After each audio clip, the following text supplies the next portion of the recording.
YCP వాళ్ళ గురించి మాట్లాడటం, వాళ్ళ సంస్కారం గురించి వాళ్ళకి నేర్పించే స్థాయిలో ప్రజలు గాని ఎవరు లేరండి.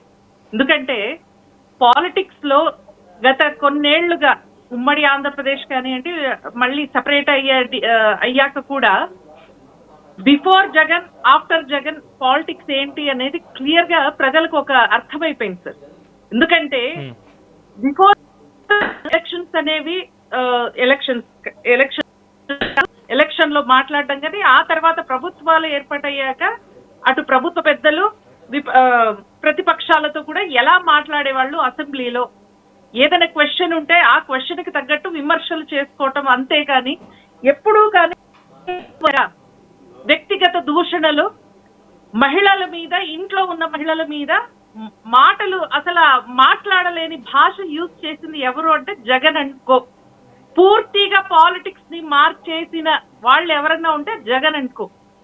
ఇప్పటికి కూడా ఇప్పుడు హోంమంత్రి గారి గురించి ఇప్పుడు వాళ్ళకు అక్కడ మాట్లాడాల్సిందంటే దేని గురించి మాట్లాడాలి? ఇష్యూ బేస్డ్ గా మాట్లాడాలి.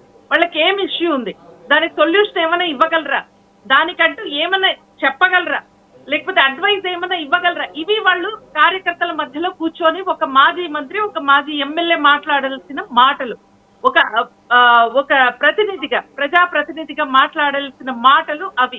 కానీ ఇక్కడ ఏం మాట్లాడతారు?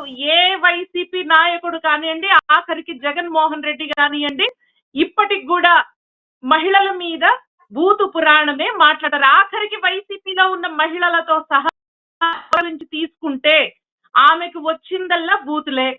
గత ప్రభుత్వంలో మీరు చూస్తే బయటికి వస్తే ఏమన్నా మాట్లాడాలి అంటే ప్రజా సమస్యల గురించి మాట్లాడాలి, దేని గురించి అయినా చాలా సమస్యలు ఉంటే మాట్లాడచ్చు. కానీ బయటకు వస్తే చంద్రబాబు నాయుడు గురించి, చంద్రబాబు వ్యక్తిగత జీవితం గురించి, వాళ్ళ భార్య గురించి, ఇంట్లో రాజకీయాలకు సంబంధం లేని మనుషుల గురించి, వాళ్ళ గురించి బూతులు మాట్లాడేవాళ్ళు.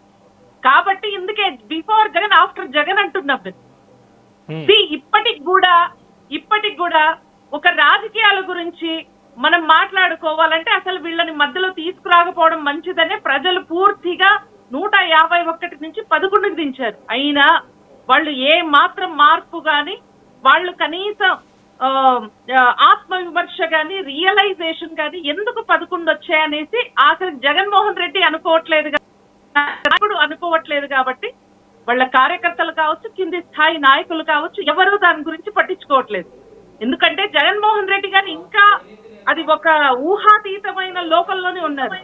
నేను ఇంకా 30 ఏళ్ళు పాలిస్తాననే ఉద్దేశంతో ఉండిపోయారు.